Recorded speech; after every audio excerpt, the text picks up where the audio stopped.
everyone. Welcome to day 2 of the 2023 Lent Devotionals. I hope everyone is doing well and has had a blessed start to this year's Lent season.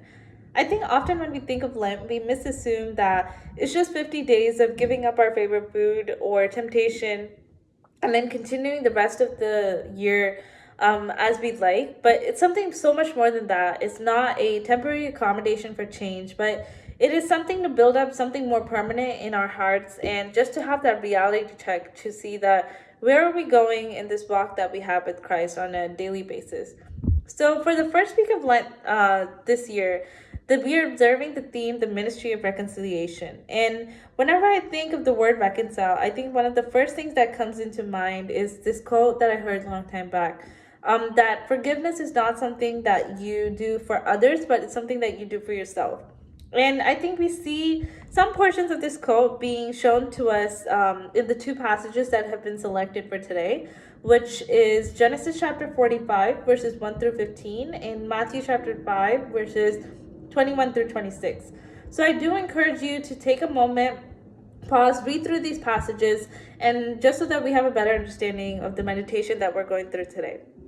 So just to summarize this passage that we see from Genesis, Joseph is finally meeting his brothers since they sold him into slavery. This is the first time he's meeting them, and it's a very surprising turn of events if you see, because Joseph explicitly states that the mistakes that his brothers did against him, and he says that they had done wrong to him, but he tells them not to dwell on it. He tells them not to grieve over it, not to hold it against themselves. And imagine that, having the courage not only to say, accept the mistakes of others, but to also then convince them to not feel bad about it or grieve over it. And something that came into my mind was, why did Joseph do this? Why did he have to tell his brother not to grieve over the things or the sins that they had committed? It was because he trusted confidently, believed in the plan that God had for him, and the fact that that was far more greater than the anger that he could have held against his brothers. And we see this in the verse when it says, "And now do not be distressed or do not be angry with yourselves for selling me here, because it was to save lives that God had sent me ahead of you." So we see this, that he believed in the larger purpose that God had set forth for him. He was there to prepare the people for the famine that was coming through, and to be able to take care of his people, and that included his brothers as well, his brothers and his descendants and their descendants as well. So we see that God had set the paths ahead of Joseph to serve the people in the time of need. And when the time of suffering had come, this plan was already in place, and it was just unfolding in its many, many layers that we see in the Old Testament. So the theme of ministry of reconciliation, it's a very important theme because, for example, if Joseph for any reason had chose to hold his brothers in contempt, to have that bad faith against them, he would have hindered himself from seeing the glory of God unfold. And through this one act of reconciling with his brothers, not only did he give his brothers a chance or himself a chance for their family, but he saved an entire nation before the time of trial came.